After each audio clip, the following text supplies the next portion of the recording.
cumprimentar todas e todos que nos acompanham nesse momento, saudar o deputado Eduardo Barbosa, neste momento, pela iniciativa corajosa e a sensibilidade de chamar essa audiência pública para discutir um tema tão relevante. Parabenizar pela construção, e a deputada Flávia, da Subcomissão de Assistência Social, neste momento em que o SUAS passa por uma tempestade, né? Saudar Tereza Campelo pelo privilégio de ouvi-la sempre, saudar a Angélia, coordenadora do Cadastro Único do Ministério da Cidadania, os demais deputadas e deputados que nos assistem, nos acompanham neste momento. Quero, de especial modo, me solidarizar com as mais de 400 mil famílias que perderam um ente querido nesse país, que perderam pessoas da sua convivência, né, por essa tragédia da pandemia, e saber dizer que nós conhecemos, sabemos esse processo. Até porque, Tereza, muitas dessas famílias, né, ao saber da notícia de falecimento de um ente querido, era na porta do Sistema Único de Assistência Social que pedir socorro para poder acessar o auxílio funeral e tantas outras vulnerabilidades que se apresentaram. Mas quero saudar de modo muito especial e me solidarizar com os trabalhadores e trabalhadoras do Sistema Único de Assistência Social, com gestores e gestoras municipais, com prefeitos e prefeitas que fortemente têm resistido na defesa do SUAS e que foram duramente atacados ontem com a fala do presidente Jair Bolsonaro, sugerindo de modo irresponsável e mostrando desconhecimento, né, um tipo de uso político, de prisão em todo o processo de execução do Cadastro Único de Assistência Social e principalmente do Bolsa Família, né? Eu quero aqui já falar que o Congemas repudia essa fala, né? E nós vamos dizer por quê, na nossa avaliação, concordando muito com a fala da ex-ministra Tereza Campelo, né, e muito respeitosamente a Angélia, dizendo que o Cadastro Único não é só um registro administrativo. Ele coleta-se informações, constrói uma base de dados, nos dá possibilidades, mas o Cadastro Único, acima de tudo, quando uma pessoa entra na porta de um equipamento da assistência social, né, principalmente dos CRAS, que ela acessa um entrevistador social, um educador social, a pessoa que está ali responsável pelo Cadastro Único, ela está iniciando ali, naquele momento, diante da necessidade que ela expressa, do nível de complexidade dessa necessidade, ela está iniciando o processo de construção da possibilidade de alterar o seu destino. É disso que nós estamos falando. É isso que, para nós, trabalhadores e trabalhadores do SUAS, representa a possibilidade de diálogo com essas pessoas. Eu preparei uma apresentação que eu quero passar muito rapidamente, eu enviei aí para a Carla, só para a gente ir dialogando um pouco, porque é preciso dizer, tem um equívoco que a Tereza já apontou aí, que se olha o Cadastro Único como uma ferramenta isolada, né? E como se tivesse o seu fim em si mesma, que dissesse meramente quantas pessoas tem na família, onde mora, o local de vulnerabilidade, mas não só. Assistência social, né, esse direito constitucional tem a função de proteger a população, e essa proteção, a gente costuma traduzir nos nossos equipamentos, quando a pessoa entra na porta de um equipamento para ser atendida, nós estamos ali iniciando com ela um diálogo em torno da proteção, da acolhida e do cuidado, né? Por isso, essa função de proteção social, né, traduzida no processo de atendimento, de diálogo, de conversa com essas famílias, e como bem disse a Tereza, né, de instrumento de fortalecimento da nossa vigilância socioassistencial, que nos permite identificar, né, os níveis de vulnerabilidade, os territórios onde essas vulnerabilidades estão presentes, que tipo de vulnerabilidade se encontra mais presente, quais as fragilidades desse território, quais as potencialidades desse território, que demandas de acesso a demais políticas políticas públicas, né, essa família, essa pessoa, esse coletivo de pessoas precisa. Então, o cadastro único, olhar o cadastro único como uma ferramenta meramente administrativa, né, do ponto de vista da proteção social, é um equívoco. E por isso a nossa defesa constante, né, de um padrão de proteção social amplo, universal, durante a pandemia, e foi isso que nós fizemos, e no pós-pandemia. Quando a gente fala da rede SUAS, nós estamos falando de aproximadamente, né, 27.264 equipamentos e serviços. E eu estou tirando aí as gestões, os conselhos, que somando a isso, nós estamos falando de 38.150 equipamentos, né, nesse processo. Essa é a retaguarda que está lá, programas, serviços e ações, né, esperando, tendo a possibilidade para atender essas famílias que chegam para fazer o cadastro único. Né? Nós estamos falando de uma rede composta por mais de 300 mil trabalhadores, assistentes sociais, psicólogos, educadores e educadoras sociais, cuidadores e cuidadoras sociais, entrevistadores e entrevistadoras sociais. Mais de 109 mil CRAS, mais de 24 mil CREAs, 3.600 centros de atenção à população em situação de rua, né? Mais de 1.600 centro-dia, né? Mais de 31 mil acolhimentos institucionais governamentais, sejam de adultos, sejam de crianças e adolescentes, e mais de 68 mil acolhimentos, né, gerenciados e coordenados por organizações da sociedade civil, com as quais nós temos parcerias, termos de colaboração regulados pela Lei 3.019/2014, né, para efetuar o serviço da assistência social. Pode passar, por favor?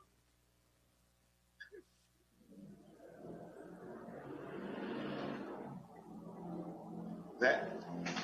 Nós realizamos, a partir do momento em que a gente chega, em que a gente tem acesso, em que esse usuário chega para esse equipamento, para um CRAS, para realizar essa atividade, para buscar a sua necessidade, nós realizamos a busca ativa na perspectiva da inclusão e inserção nos serviços e benefícios socioassistenciais. Nós conseguimos identificar as demandas e desproteções, as vulnerabilidades e as desigualdades, né, que aquela pessoa, que aquela família, que aquele homem, que aquela mulher apresenta.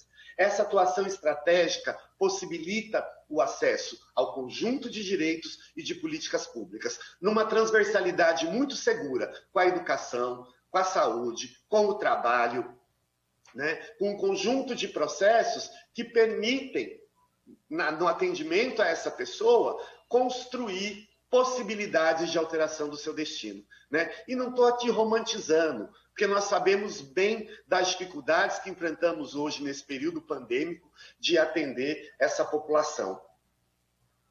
É preciso dizer que as famílias inseridas no cadastro único, né, de acordo com aquilo que a nossa vigilância mapeia, constrói de informação sobre os níveis de vulnerabilidade, são famílias que são priorizadas para os serviços e benefícios. Os municípios vão construindo fluxos operacionais que possibilitam o acesso a todas as demais políticas públicas.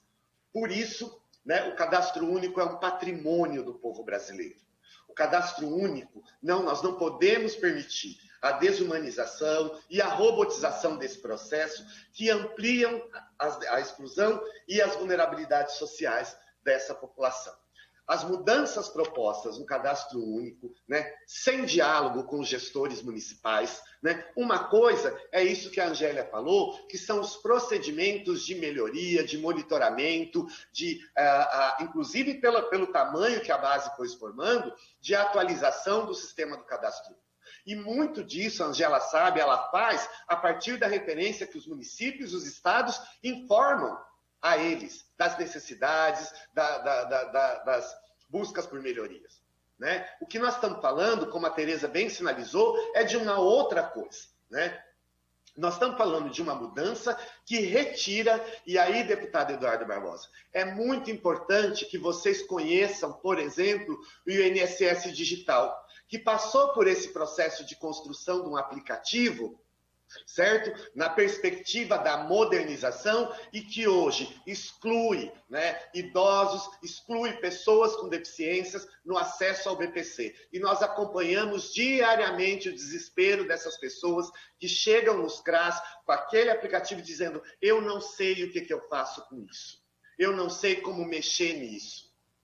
Né? Eu não consigo buscar um direito, acessar um direito, porque esta chamada tecnologia digital moderna, né, colocada à disposição para a população, sem observar o perfil desse público, sem observar as condições concretas de acesso dessa população, né, sem nenhum diálogo com o chão do trabalho. Nós estamos aqui nos municípios. É na porta dos nossos equipamentos que as pessoas apresentam as suas necessidades e dizem: eu preciso.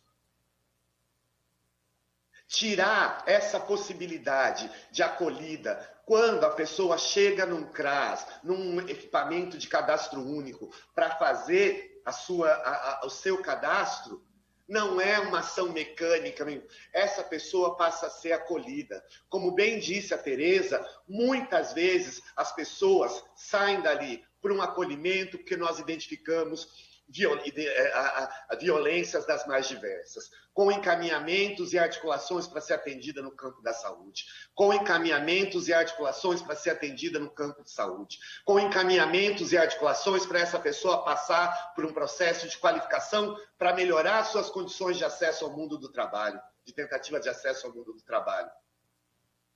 De novo, repito, é uma perspectiva que se constrói, né, com a possibilidade de alterar destinos. A ideia, né, com todo respeito, o ano passado o ex-ministro Onyx Lorenzoni deu uma entrevista ao portal UOL dizendo que esse aplicativo ia ser criado porque a assistência social parou durante a pandemia. Nós continuamos dioturnamente com as nossas portas abertas. A ampliação da população de rua. Os nossos serviços não pararam um segundo sequer. Reorganizamos fluxos, reorganizamos processos, né? Mas sem, em nenhum momento, deixar de atender a população. E uma coisa é preciso dizer: se havia suspeita de que a população pobre fraudava o programa Bolsa Família, essas suspeitas foram todas enterradas a partir da perspectiva de ampliar a inclusão criada pelo auxílio emergencial. Ali se mostraram as fraudes. Quem frauda, né? Como frauda, e principalmente por esse processo apartado do SUAS, sem diálogo do SUAS, as fraudes se mostraram. Eu me lembro da reportagem exibida no Fantástico, dia 18 de abril, quando falava das pessoas que estavam presas e acabaram acessando o auxílio, procurados pela Justiça. Todos esses alertas nós fizemos ao Ministério da Cidadania e não fomos ouvidos. Assim, né?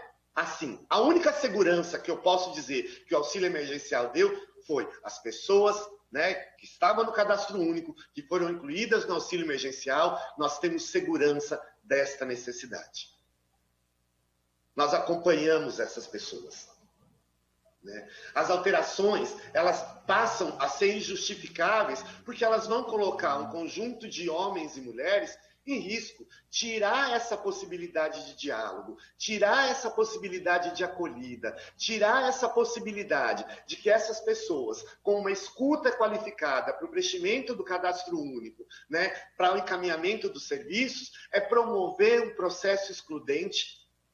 E o que mais nos preocupa, retirar dos municípios a possibilidade do monitoramento, né, das condições de pobreza, das vulnerabilidades sociais, por aquilo que a qualidade dos dados do cadastro único nos dá, né, corre o sério risco de a gente ter a produção de uma maquiagem na pobreza que assola esse país, né?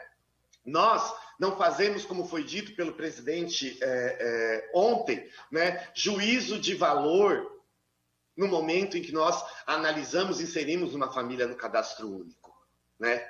Dizer que vai libertar as pessoas para não precisarem mais procurar os municípios, libertar as pessoas é garantir financiamento público para que essa política se consolide cada vez mais nos municípios. Libertar as pessoas é cumprir o pacto federativo né, com as transferências regulares e automáticas, para dar conta de responder às necessidades e este eu preciso que as pessoas, que a população apresenta na nossa porta diante das necessidades nesse quadro de pandemia. Já vou encaminhando para o final, porque o tempo acabou, né?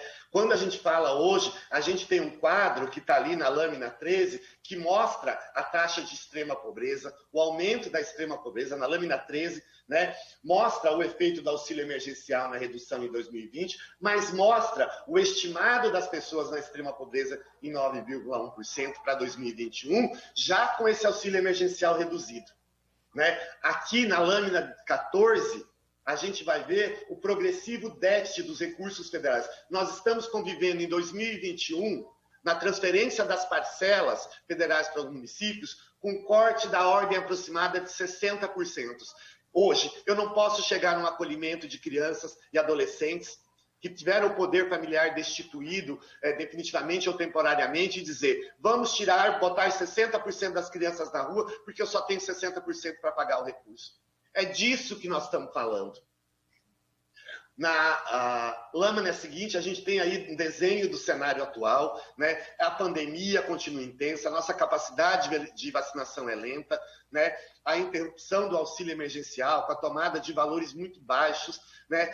O desestímulo da população, o aumento de 15,5% no custo médio dos alimentos, segundo os dados do DIEESE, né? Esse cenário não nos permite olhar para o cadastro único de forma isolada, sem entender o que a impossibilidade de acesso a ele por grande parte da população que dele necessita vai significar. A exclusão e o acesso de todos aqueles serviços. A exclusão e o acesso daquela rede, com dados de qualidade, tirando a nossa perspectiva de fazer um monitoramento. Então, muito respeitosamente, nós enviamos aí, deputado, a carta que o Congemas fez ontem, a nota pública do Congemas. Eu peço licença para ler muito rapidamente, né? Sei que o tempo já estourou, me perdoe, mas eu vou ler muito rapidamente a nossa nota, porque eu acho ela importante e sinaliza o que nós estamos vivenciando.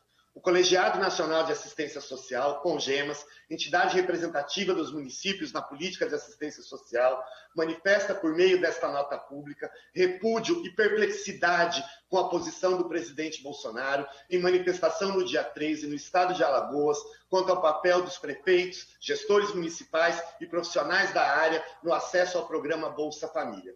Afirmou o presidente Bolsonaro, de modo desrespeitoso, sugestionando ilegalidades, que brevemente, abre aspas, que brevemente a inclusão no Bolsa Família não será mais procurando prefeituras pelo Brasil. Será feita através de um aplicativo. Vamos libertar as pessoas mais humildes de julgo de quem quer que seja.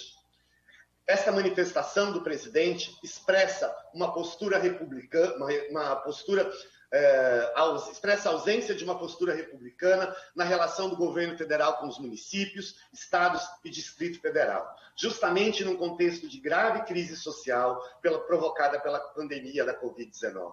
O Congemas, assim como as demais organizações representativas de gestores dos municípios, tem se posicionado de modo intransigente em defesa dos avanços construídos na gestão pública nas últimas décadas, da necessária continuidade de programas e ferramentas que favoreçam a inclusão da população mais vulnerável em todo o Brasil, o que possui amparo nas previsões da Constituição Federal. Entretanto, o governo federal tem desconsiderado o Pacto Federativo, desrespeitado os municípios brasileiros ao operar um verdadeiro desmonte dos instrumentos democráticos, financeiros e institucionais que permitem a prestação de serviços públicos em todo o Brasil, que considere as realidades locais e regionais. O Congemas se posicionou desde o início da pandemia do Covid-19 sobre as diversas dificuldades na operacionalização do auxílio emergencial, que resultaram na exclusão de milhares de pessoas. O que se reivindicou foi a efetiva integração com o Sistema Único de Assistência Social, o SUAS, para viabilizar o acesso da população mais vulnerável. Dentre as dificuldades operacionais, destacam-se as barreiras encontradas pela população, tendo em vista o acesso restrito da população mais pobre ao aplicativo online.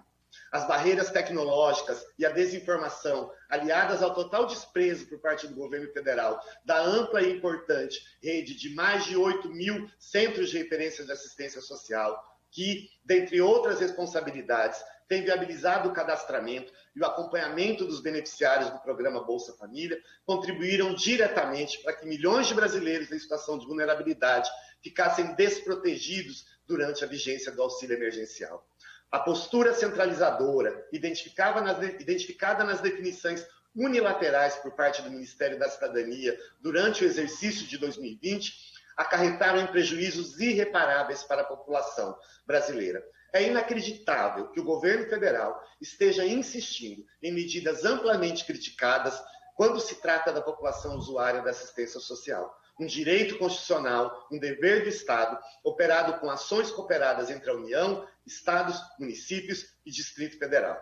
A chamada modernização do cadastro único nada mais é que uma burocratização com efeito de esvaziamento injustificável da função principal dos municípios, das unidades implantadas em todo o Brasil, das ações e atividades desenvolvidas pelos milhares de trabalhadores do SUAS, em especial dos entrevistadores sociais que atuam na gestão e no atendimento da população para viabilizar seus direitos, na identificação das pessoas e famílias prioritárias em todo o Brasil.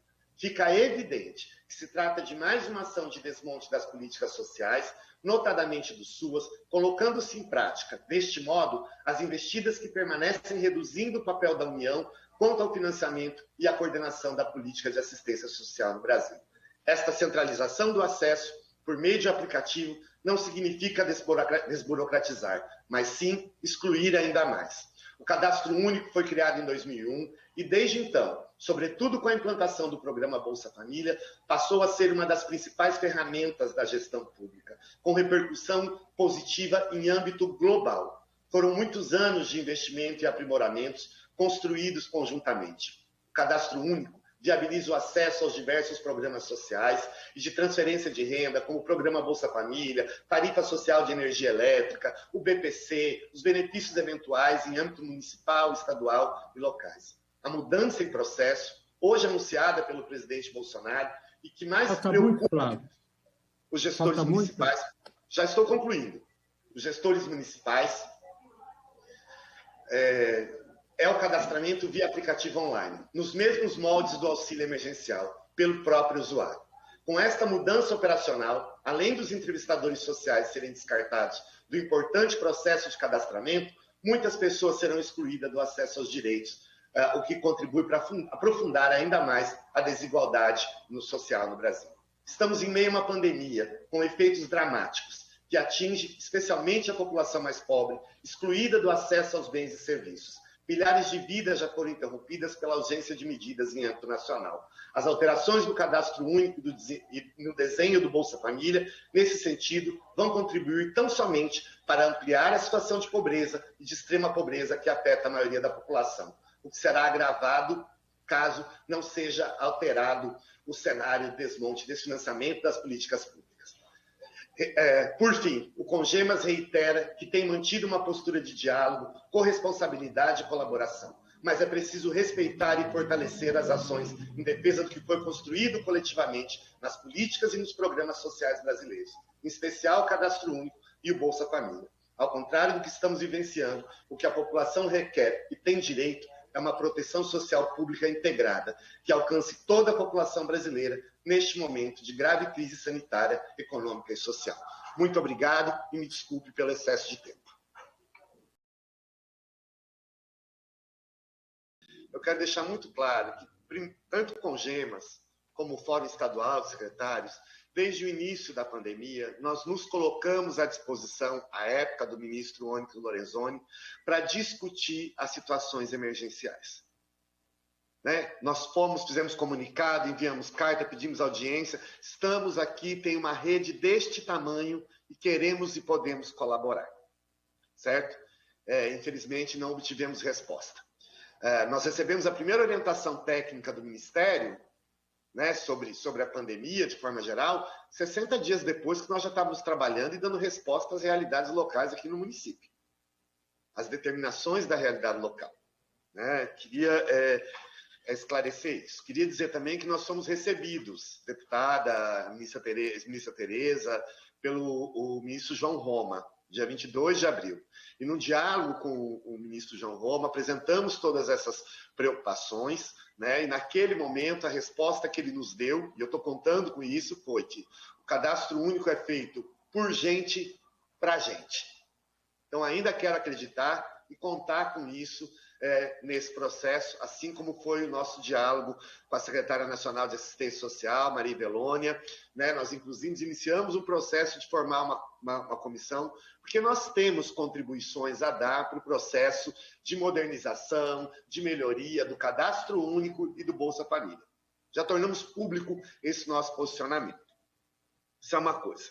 Quero aqui fazer um cumprimento ao Denora Gonçalves, vice-presidente do CNAS, né, ao FUNSUAS, Fórum Nacional dos Usuários do SUAS, ao Fórum Nacional dos Trabalhadores do SUAS, Frente Nacional de Defesa do SUAS, que estão nos acompanhando aí, assistindo a essa audiência pública extremamente importante.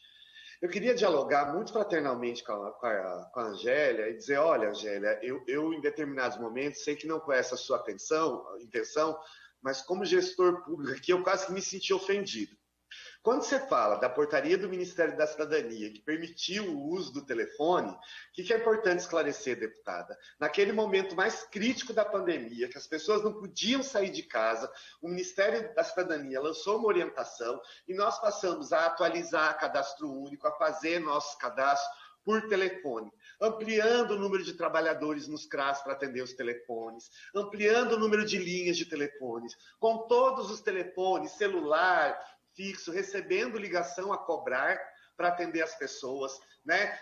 Ficando lá muitas vezes, tendo que dizer, não, dona Maria, a luz é esse papelzinho, é dessa cor, é isso, pega esse, isso mesmo, agora fala para mim o que está ali. Isso, quantas pessoas? Ah, são tantas. E, a senhora entende, deputada, do que nós estamos falando? Nós criamos um processo completamente diferente, Angélia, que não dá para se confundir com isso. Nós dialogamos com a rede toda, nós chamamos os parceiros, as organizações da sociedade civil para nos ajudarem nesse momento. Então não pode confundir isso, com todo respeito, com qualquer dinâmica de alteração do cadastro único. Vamos colocar o chão nos pés. Isso é outra coisa. Vou repetir aqui, mais uma vez, muito fraternalmente, Angélia, a questão das fraudes. Nós dissemos primeiro que podíamos contribuir.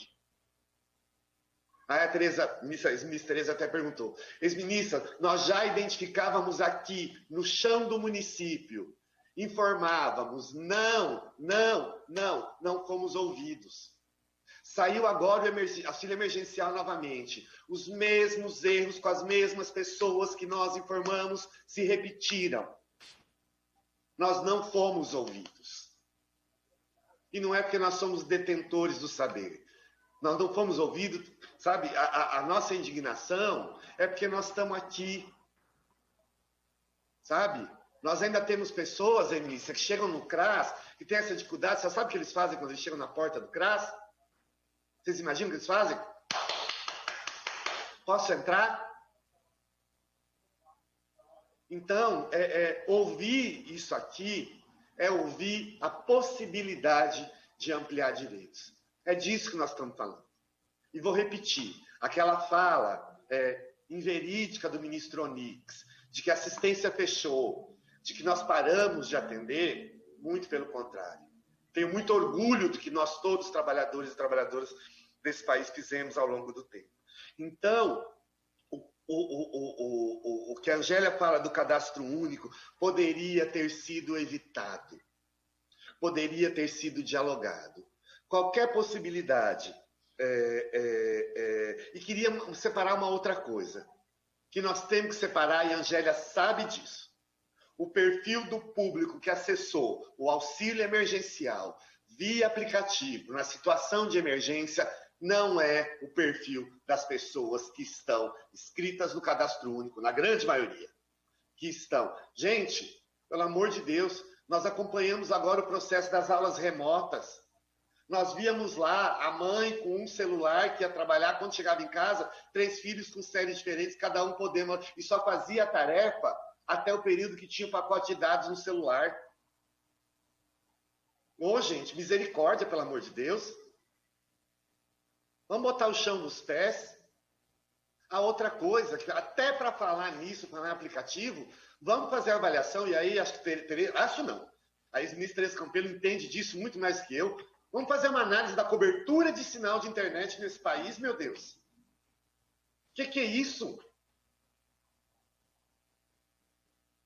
Eu repito, quando o presidente disse ontem, nós vamos libertar o povo, todas as questões feitas aí, deputada Flávia, são questões que a gente está fazendo como gestor. Como isso? Como é que pode isso? Fazer uma escolha dessa, ao invés de fazer uma escolha de cumprir com as responsabilidades, de regularizar o repasse dos recursos federais, de fazer a abertura de expansão de serviços, para a gente poder ampliar a nossa cobertura. É disso que nós estamos falando. Vou repetir, 65%, 60%, média de 60% de redução de recursos das parcelas esse ano, de transferência para os municípios. Chego lá no acolhimento de crianças e adolescentes e digo, olha, põe 60% para fora agora, porque... Não! O cadastro único, por isso que eu digo, disse antes, e a ministra Tereza também já falou isso, o cadastro único não pode ser analisado isoladamente fora desse contexto. Não adianta querer separar, o cadastro único é uma coisa, o SUAS é outra. Não! Não! Eles dialogam, eles conversam, eles se complementam. Coletivamente, eles produzem proteção. É lá, muitas vezes, no cadastro único, fazendo o cadastro, que aquela mulher chega e vai falando, e quantas já saíram de lá para um acolhimento de mulheres vítimas de violência, porque o entrevistador identificou a situação de violência naquele momento. Essa relação humana, essa dimensão humana da proteção, da acolhida e do cuidado. E tanto é, Angélia, mais uma vez que assim faltou, nós tivemos uma reunião há poucos dias com a DPU, a Defensoria Pública da União da área dos Direitos Humanos, e nós revelávamos isso aí, revelávamos essa situação para a DPU, e a DPU nos trouxe algumas questões, estamos estabelecendo a parceria do Congemas com a DPU para ampliar o acesso a direitos. Então, assim, eu acho que é preciso respeitar a história de construção dessa política e o que ela significa. É preciso respeitar o esforço de cada gestor desse país. E é preciso ouvir. Eu moro em Foz do Iguaçu, no Paraná, uma região de tríplice fronteira, Brasil, Paraguai e Argentina. O Paraguai é um país com nível de proteção social e de proteção em saúde muito mais baixo que o nosso, extremamente diferente. E essa realidade local tem que ser considerada na hora de pensar os SUAS. Assim como as realidades do semiárido, do Amazonas, sabe? Não dá para botar tudo num pacote só e dizer é assim, com todo respeito. Com todo respeito. E repito, nós de novo sempre dissemos, estamos abertos ao diálogo porque temos com que contribuir e temos como construir. Agora, não nos tomem, né? Com todo respeito mesmo, Angélia, com todo respeito. Não,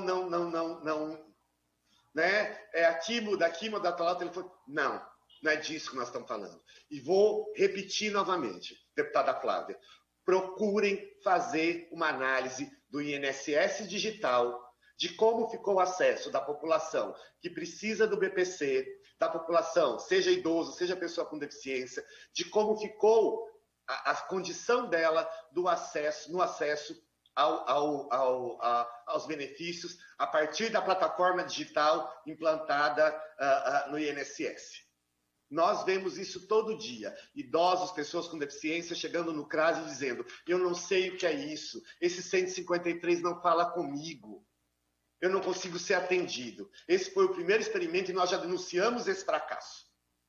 Né? Enfim.